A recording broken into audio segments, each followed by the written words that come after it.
Hi guys, I'm Adrienne. I'm a vocal coach in Denver, Colorado, and I want to talk about how you can sing all night without wearing out your voice. Now, I have been a performer for a while now. I guess we're coming up on 15 years, I think. I don't perform as often as I used to, but when I was performing the most, I was singing about 20 hours a week, and I did have some weekends where I had 3 to 4 hour gigs. So pop and rock, I'm talking Journey, 303, definitely heavy pop and rock, Ariana Grande, whatever, but kind of heavy music. And I never lost my voice, not even when I had to sing like 16 hours in 3 days. The only times I lost my voice were when I sang while sick. And I'll talk about that at the end. So I have one quick answer, and then I will tell you how you execute that answer. The way you sing all night without wearing out your voice is to sing with a balance of air and muscle according to your abilities. I'll say that one more time. Sing with a balance of air and muscle according to your abilities. What does this mean? Well, balance means we are resisting the exhale with the amount of vocal muscle that matches it. So when you exhale, you're creating air pressure. You are pressurizing that air to come out of your mouth. If you didn't pressurize it, it wouldn't go anywhere, right? And your vocal cords, as you probably know, they slap together hundreds of times per second, depending on the note you're singing. And each time they're closed for that tiny fraction of a second, they are resisting the air you're exhaling. So there's a balance between the air pressure that's leaving your lungs and the resistance that your vocal cords are providing to that airflow. So that's the balance of air and muscle that I'm talking about. The according to your abilities part of that sentence means even if your air and muscle are balanced, if you aren't trained to sing with a heavy balance, like not a light, where you have like 1 pound on each side of the scale, but you have 20 pounds on each side of the scale, it's still balanced, but it's heavy, you may not have trained up for that. Or you may not have vocal cords that are thick enough to do that. So let's talk about what you need to do to sing with a balance of air and muscle according to your abilities. All right, first of all, if you are wearing out your voice while you sing, then you are probably using too much muscle. You're slamming your vocal cords against each other too hard and probably with too much muscle, too much thickness.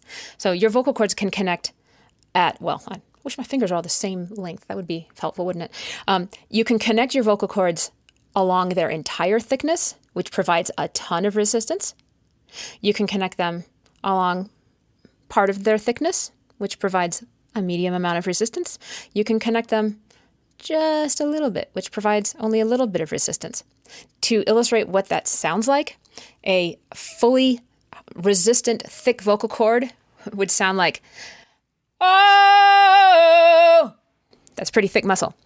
If we have a medium amount of resistance, oh! And just a little bit of thin vocal cord, oh! So it's associated with volume. Doesn't necessarily have to be. It is on that note, on that pitch, that vowel in my range today. So when you're wearing out your voice, your vocal cords are slamming against each other, and these are delicate muscles. And if you do that too hard for too long with too much thickness, your vocal cords will, first of all, inflame. That's the first result.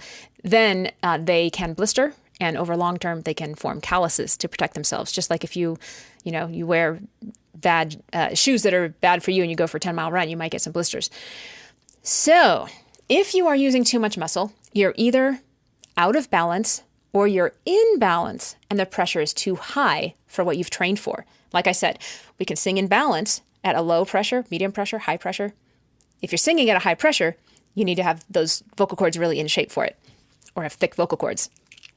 So, hints for how to fix this issue. First of all, not a big surprise, breath support. The reason for this is because when we have too much muscle in that mix, we don't have enough breath, right? If we've got muscle here, breath here, we need some more breath support. Then we're in balance. So one way to do that is to make sure you always breathe low, breathe into the belly, the sides, and the back, and then engage those muscles so that you know, like if I poked myself, I feel some resistance, and sing on that. Another way you can feel it is by giving yourself some resistance, like, and see if you can execute that kind of pressure while you're singing. The second thing you can do to take some weight off of your voice and get some more longevity is to make sure you are using the mask, meaning you're kind of vibrating, you're feeling some sensations of buzz up in your cheeks. A lot of people feel it in different ways, so you might not literally touch your cheeks and feel them vibrating. In fact, I don't. But I still have a sensation that my voice is going up and over my mouth. It's not coming out of my mouth. It's going up and over into a place that feels like it's not in my mouth anymore. That helps so much. A lot of times singers reach up for notes, or they sing from the throat, and all of that is really tiring on your voice. You can't do that for long. Another hint is to sing brighter and thinner than you think. A lot of us powerful singers think that the more powerful it feels, the more powerful it sounds. And that is not true. In fact, the opposite is often true, if not usually true. Even the best metal singers are not screaming their heads off. You can ask Dr. Enrico De Lorenzo, a laryngologist and the lead vocalist of Hideous Divinity, or you can ask Melissa Cross, the vocal coach for screamers. You aren't going to be using a lot of air on those powerful high notes. Plus, our hearing is attuned to high frequencies. So we can sound more powerful than the effort we put out by taking advantage of the fact that human hearing is really sensitive in the higher ranges of the voice. So if you feel like you're really pushing to get lots of power on high notes, if you thin them out and make them brighter, they will sound louder. Just to illustrate, let me see. Here is singing from my throat. This is not going to sound good. Yeah. Doesn't sound good, and it's hard to do, and that will tire my voice out, and over the long term would do me some damage. Now, if I do it thinner and brighter, yeah, that was way easier and a lot louder. Now, if you don't like the tone, remember, if you're singing in front of a band, those highs are mainly the thing that's coming through. There's a lot of other noise in the room. All right, next tip, avoid excess tongue, throat, and jaw tension. Tension here, and tension. You can check for the root of your tongue or sticking your finger up in there.